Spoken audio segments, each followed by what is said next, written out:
open water diver with about 5 dives and thought, you guys were crazy. Okay, I came down here, stayed in cave diver. He's crazy. I met Ed, absolutely crazy.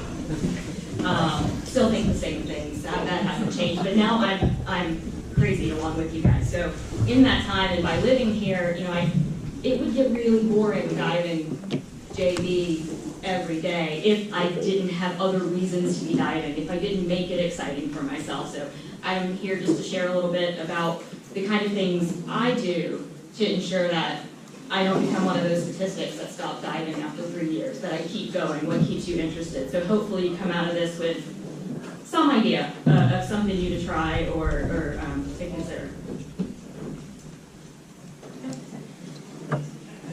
So again, you finish class, you have your license to learn, you're a cave diver, so you hit all the caves, right? JP, Madison, Peacock, Ginny, all the big caves that you've heard about. You probably did half of those in class. Now what? Well, you gotta go further. You can only go so far on a pair of 85s. So you go further. You need to add stages, and you keep swimming up the main line. Do a couple of jumps up front. Well, you need to go deeper. I gotta take try-mix training, because gotta have more options to me. You need more equipment, right? Now I gotta have a scooter, because swimming's just, you can't go far enough on this by swimming, and that gets old. So now I need a scooter. Well, of course, now I need a rebreather. Everybody's doing it. But that's not the only way. I mean, yes, you can end up getting the end of the line and say you've done it all. And that's not all there is to exploration. Sure, what you see on the screen here, that is exploration. These guys going 15,000 feet back. That's not for all of us. That's pretty awesome, but I'll admit I'm not going to get there. Maybe. I say it today, but it takes a lot of time working up to a dive like that. Time in the water. I don't think I'm ready to spend 6, 8, 12 hours in the water at one time. I need to eat. It's really cool to be able to lay 2,400 feet of line in one dive on the trigger, like some of these guys have recently. But again, not going to happen for all of us. But that doesn't mean that there's nothing else out there. It doesn't mean that you have to give up trying. So, there are other forms of exploration. Exploration can be personal. It doesn't mean that you've laid 2,400 feet of line in a virgin cave. It means you are doing something new for you, or possibly adding to a base of knowledge for all of us, and I'll get to that towards the end. This is what I see as exploration. It's throwing a mask and fins in a kayak and paddling for a couple of hours and looking for that spring, poking your head in the water, see what's there. Or get out by foot. Get out and walk the woods. Do the boonie trumping. Look for the holes in the ground. See this crack over here? You gotta look in it, right? Well, look in the bottom right, and I think they sell bigger pointers here. That's what's in there. There's water. You put a couple of tanks on your side, and let's see if it goes. But how do you know where to look? How do you get started? I'm going to go through just a couple of resources that I'm aware of that we should all be using, and most of you probably know about some of these, but there's the Karst Bible, if you will, for Florida, is the FGS Springs Bulletin 66. It was written a long time ago, but these caves are pretty old, so it hasn't changed much. It's 677 pages. It's a massive document. Don't try printing it all out. It's available online. It's a PDF. Put it on your phone or your tablet. It includes historical information. So there's some old pictures about how the springs looked, how the first people who lived here used the springs. It has geological information, a very basic bit of information about the geology and the hydrology of the springs. It gives you some past water quality data. And it also includes really good descriptions of the springs vent. Now, this wasn't done by cave divers. This is a springs bulletin, so it's topside. But gives you a description of what to look for, GPS coordinates, and pictures of many, many, many springs across Florida. And like I said, it is free, available for free download. Just Google it and it's available from multiple places. There's also a couple of more focused bulletins that are available. So the water management districts are a vast source of information. Northwest Water Management puts out, or has put out, a bulletin just focused on the Econfina, which is the Econfina Creek up here. It's just west of town. Tons of caves, some of them diveable. So you know, check out those smaller more focused bulletins as well. There's a Chipola River Spring Inventory, the Econfina Creek Spring Inventory as well. Okay. Another resource.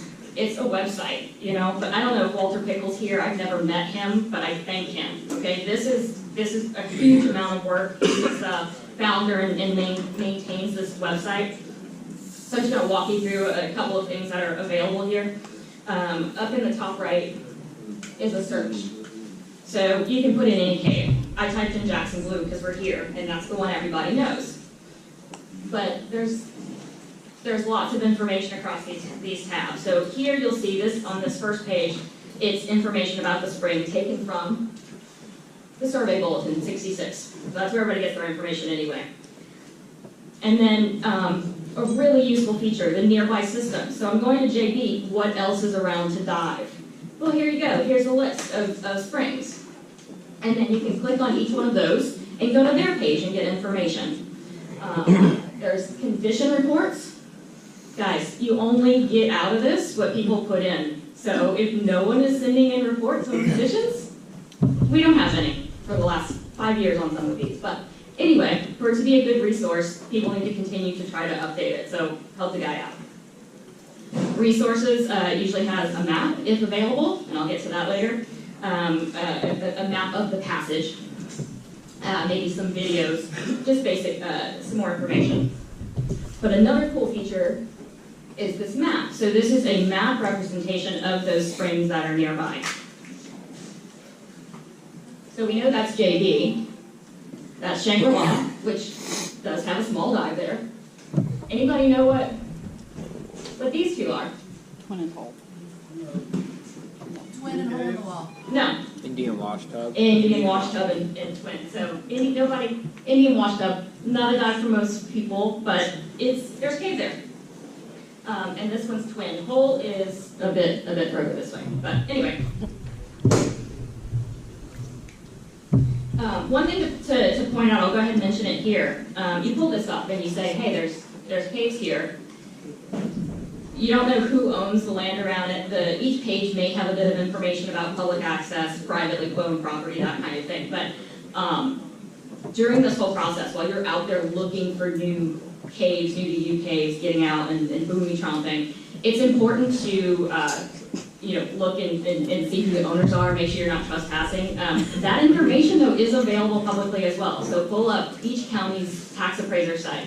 Jackson County has a great one. Map, you can click on, it's a satellite map. You kind of line it up with where you're looking to go and click and see who owns it. Oh, it's state property? Great. Oh, it's so-and-so? Well, if I really want to go there, I got to find a way to get in touch with them because we need to maintain proper landowner relations for the sport.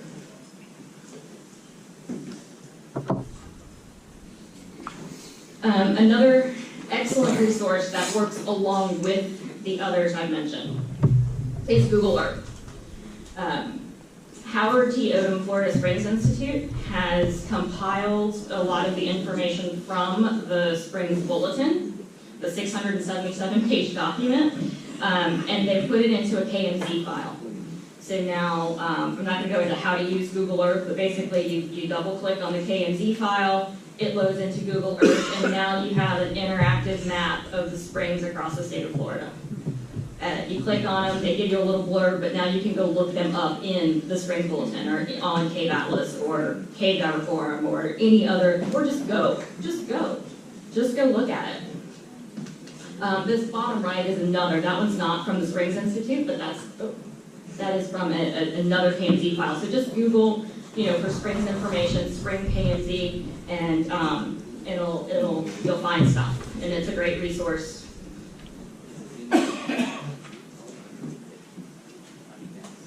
And then the next thing is more for the advanced. So to find new cave or passage or sinks, LiDAR is really the way to go. Not going to be able to tell you exactly how to use it, but I will tell you that LiDAR data for much of Cave Country is available online for download. The Jackson County, this area used to be available to view online. It's not anymore due to hosting fees, but the data is available free of charge. You need to have software to be able to use it.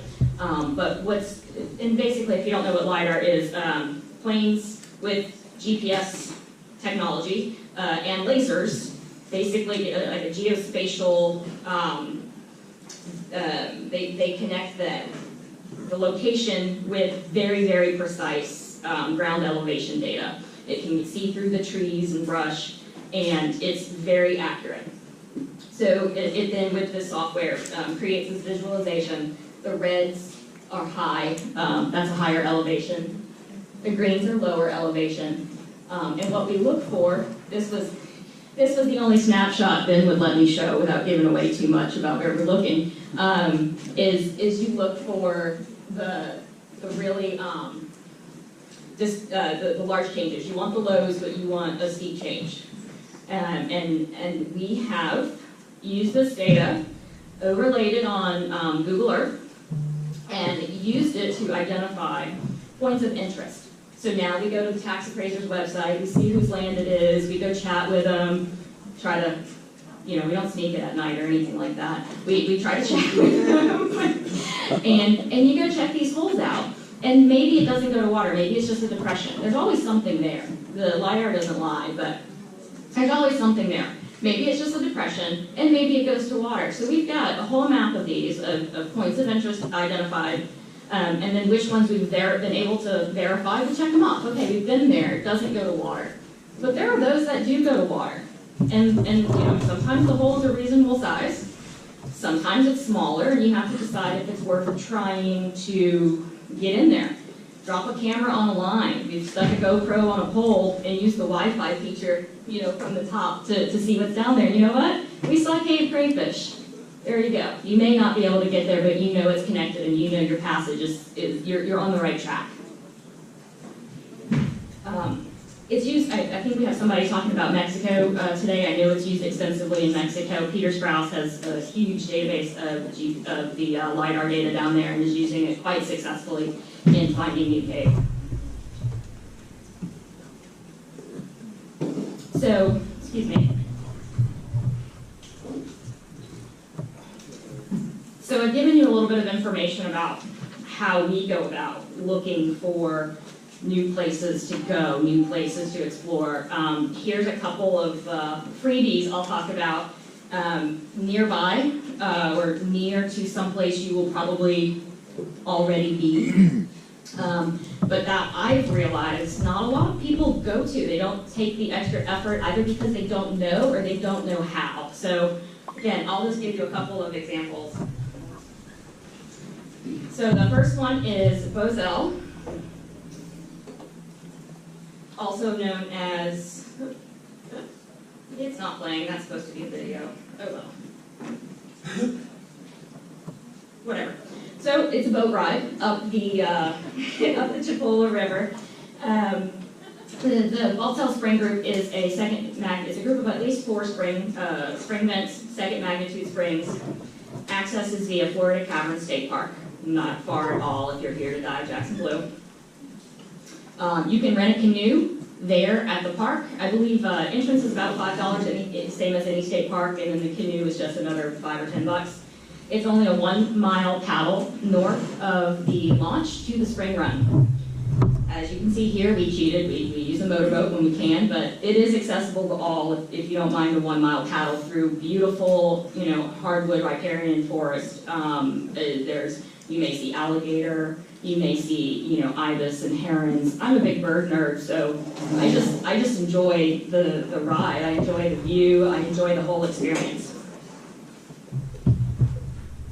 So once you get there, this is a picture of the spring run after a little bit of rain, so the fog is coming up. And you see how crystal clear that spring run is. You do want to go when the river levels are low. As with many river caves, if the river level is high, there can be some intrusion.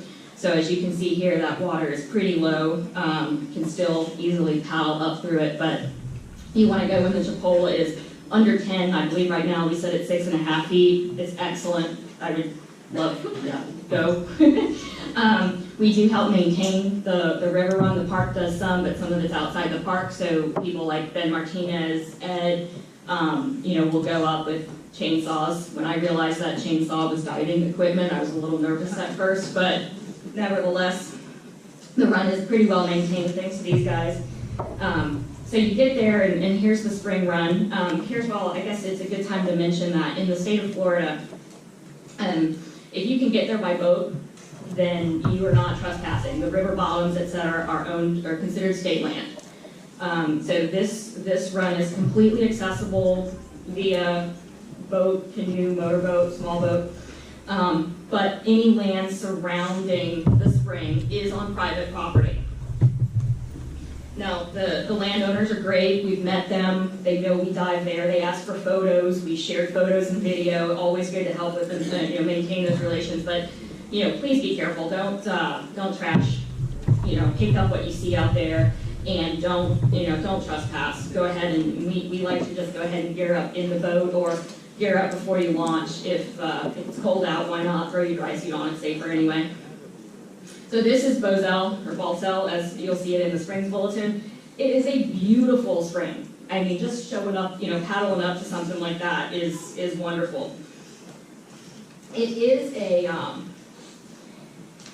a side mount only entrance via the legal access because of a restriction, a really fun side mount restriction. Turn on your side, doesn't last long, and then it opens up to the big beautiful cave. There are other ways in, but I won't talk about that. If you're in back mount, ask somebody.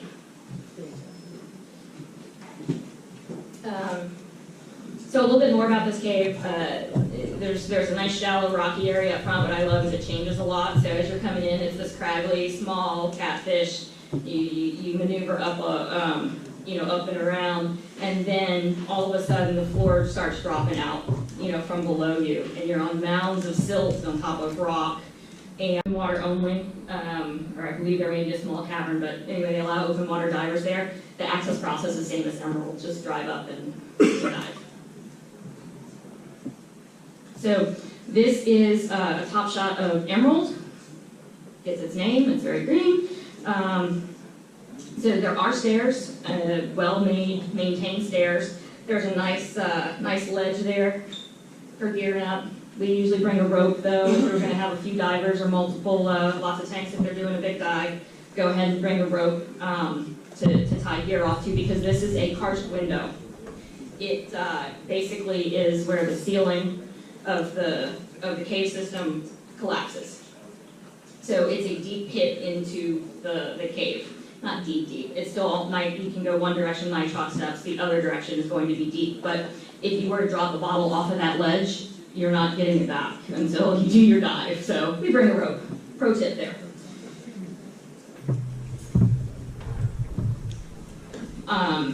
Emerald, which is on the left here, has a very handy deco tree, as you can see. There are even loops on it for your bottles right at 20 feet, so prepared for you. But as you can see, that's that karst window into the system below. One thing I'll mention about Emerald, actually many of the Tallahassee caves, is that they are very dependent on the rain conditions, recent rains, surface water intrusion. So it's not great all the time. It's not going to be like Jenny, all the time. So you're going to have to learn how to, get the cave condition reports. Most people have been putting cave condition reports someplace like Cave Atlas or CDF. Or go out there and look. If you live nearby, go out there and look and tell people when you can see that tree, because that's when you know it's good. So Emerald, like I said, one direction is going to be more shallow. It goes towards the Black Abyss. And like its name, the Black Abyss is deep, and to go beyond that, you're going to need Trimix. But you can do a good hour and a half dive within nitrox limits. You can do a circuit, going to see Split Sink, which is here on the right. Coming back to the main line, go to the Black Abyss, look around, stay at a reasonable level. There's a line going around the room. When the viz is great to see across that room, which I've never actually seen, but you look out into darkness, it's that big of a room. Do the circle, come back in, and finish the circuit going past Cheryl Spring on your way out. It's about an hour and a half long. Great deco tree there in case you need it. And you cross a couple of these sinks, which are always nice to, as you're swimming when the sun's just right, have views like this as you're diving.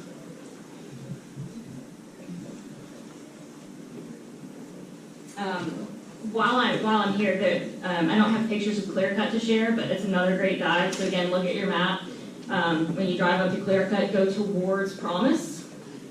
You go towards Emerald, these connect. You go towards Emerald, it's a deep dive again, but Nitrox steps, dive towards Promise. Excellent dive that no one does. We fixed the line in there last year, maybe over the winter. There was a breakdown, there was a collapse on the gold line, but it's been fixed, so should be a great dive. How am I doing on time? Okay, we'll breeze through this, but if you've done and seen Florida, or you just need a vacation, get out your passport and go to some of these other places. Mexico, Bahamas, Belize, China, France all have caves. Some are easier than others to get to and access.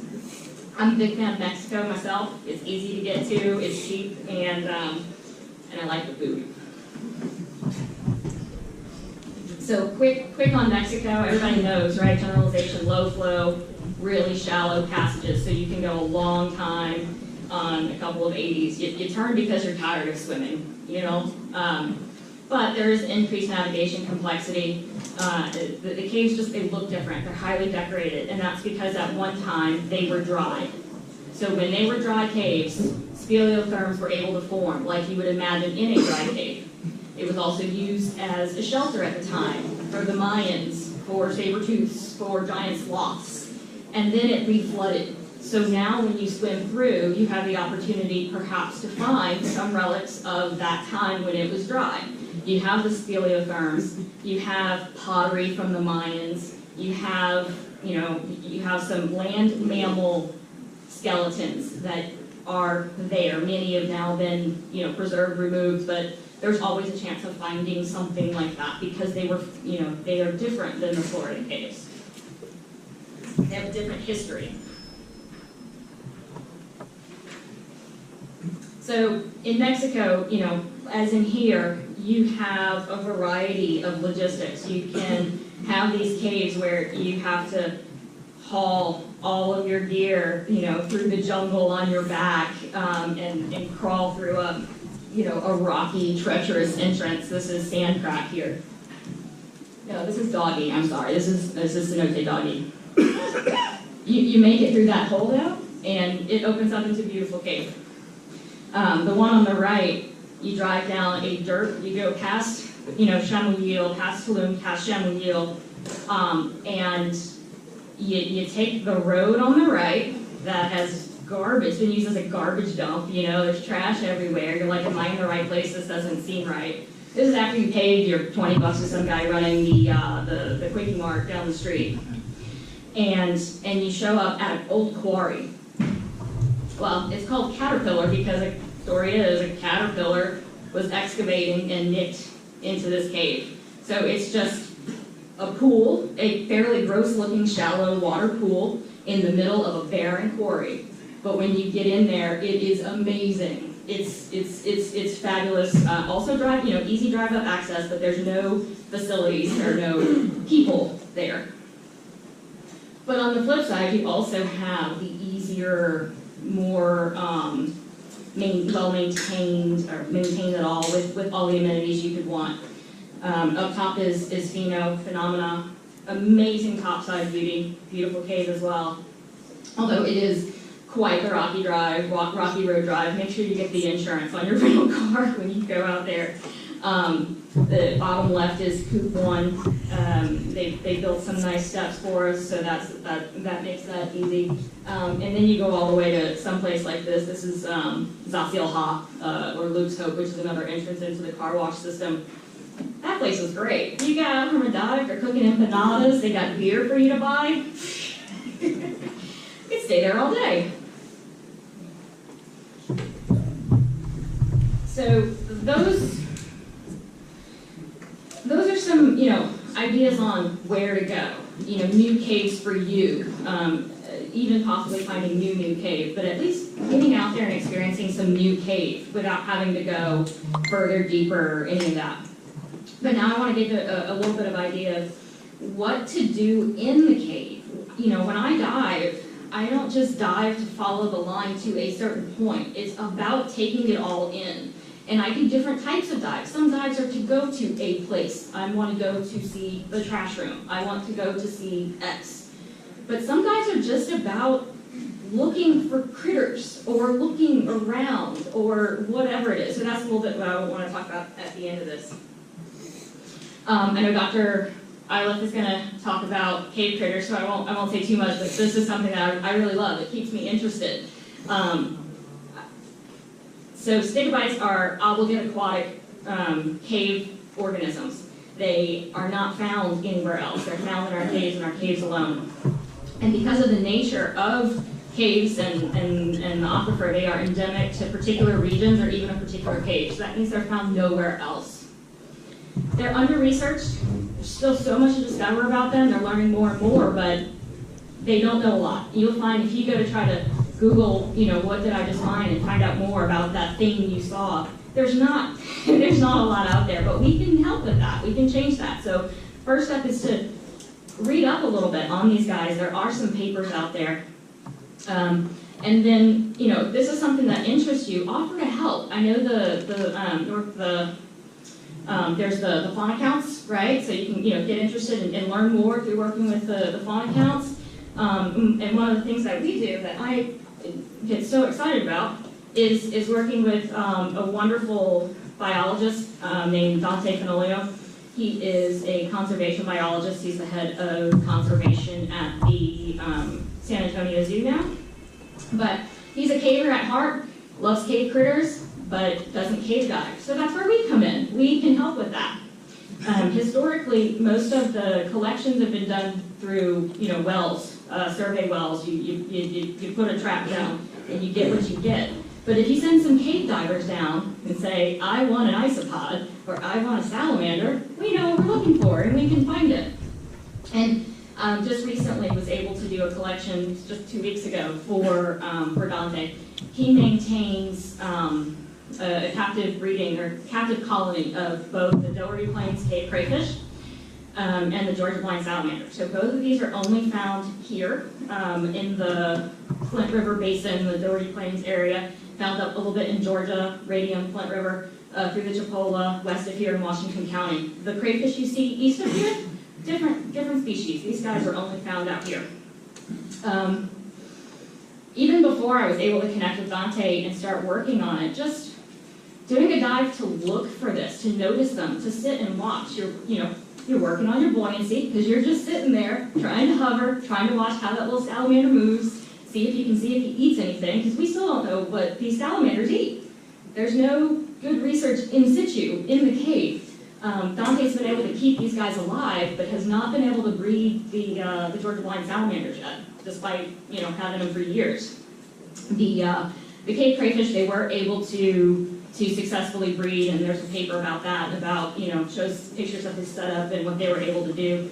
Spoiler alert, 3 out of the 4 killed their mates, and the fourth obviously bred before they did, because there were babies later down on the road. So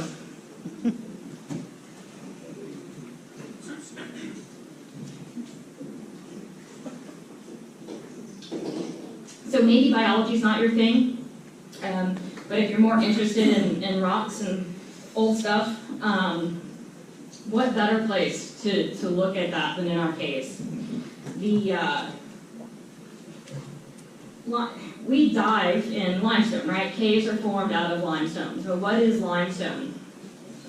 Limestone is a sedimentary rock made from the skeletons of old sea animals, mollusks and corals and things like that. So hundreds of thousands of years of that stuff. I mean, imagine what it takes for 80, 100 feet of limestone, right? That we're that far down and we're swimming in these cavernous areas of limestone. So this was once the seafloor bed. Learning a little bit about geology, about how the sea floor formed, about how the caves formed, about the time periods that they were in, can help you better understand what you might see when you're in the cave. When you notice different layers in a cave, if you ever actually pay attention to the walls or the things you might see in the cave, learning about the different time periods and the different types of limestone, and that this book, The Roadside Geology of Florida, I highly recommend.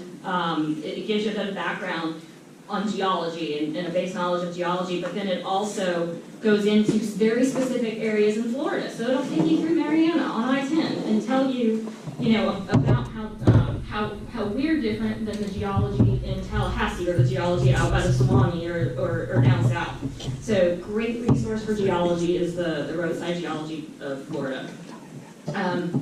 And these others, this is a free publication from the Florida Geologic Society. There's a free publication from them with information about the same stuff. And then fossils. So I don't so much care about rocks, but it's important to know about them so that you know where to find stuff and what you're swimming through. But fossils, on the other hand, again, for the bio geek, I really love to see what used to live here. This is a dugong skeleton that I found. I didn't find it. I knew it was there. I was looking for it. Didn't discover it, let's say. But I, swam right up to it and got to see this in the water, in the wall of the cave. So much more exciting to me than going to a museum. Although I love museums, anybody can go to a museum. We're the only ones who can go see this in the water. It takes a little bit of work. You got to paddle there. You got to get, you got to get out the car. You got to go find it. But easily accessible if you know where you're looking, and still available. A little bit about fossil collection. Collection of invertebrate fossils and shark's teeth are specifically allowed in state land. Not in state parks, but river bottoms, caves, anything that's not officially a state, the state park. You can get a permit, $5 a year, and collect vertebrate fossils other than shark's teeth. Again, shark's teeth are okay. $5 a year for a permit, and you can collect what you find. I spent whole dives looking for shark's teeth in the cavern of JB. When I was an intro diver, instead of just trying to go further and swimming down the main line, let's just go look for shark's teeth. And again, practicing your buoyancy and getting to just take it all in. It's a lot of fun swimming around and looking for just that right shape, that little glint of light to shine off and find your first shark's tooth. This is the tooth bar of a ray, and this is a bar. Those were found in JB. Most of this was found in Jackson Blue, but we've also found stuff. Just last weekend, saw a shark's tooth swimming in Peacock.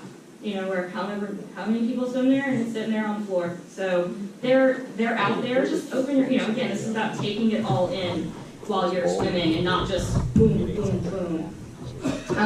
One thing to mention though, and again, if you want to learn more about the regs, these are just an overview of the regs and some more resources here at fossilguide.com, and the Florida Museum of Natural History has a ton of information for you if this is something you're interested in. Artifacts though are not allowed to be collected on state lands. I think even private is questionable. So if you see an arrowhead, leave it where it is. And the last thing I'll mention is, I will pick up any shark's tooth I find that legally I can, but you have to think about if you do make a great find, is it something that is sitting there on the floor and is going to get tumbled over and end up in the river anyway, or so I'll pick it up and take it, versus something like that dugong skeleton you know, don't touch it, leave it alone, let other people enjoy it. There's a line and we have to be smart about what we take and what we leave for others to enjoy. Okay, the last thing I'll mention, but it is really important, survey and mapping. And, you know, a lot of people complain, there's no map, there's no good map. Well, do something about it. You know, if you're a full cave diver, with a little bit more effort, you can learn to survey. So be part of the solution. Lots of opportunities. NSS puts out a book on station. A lot of it's about dry survey, but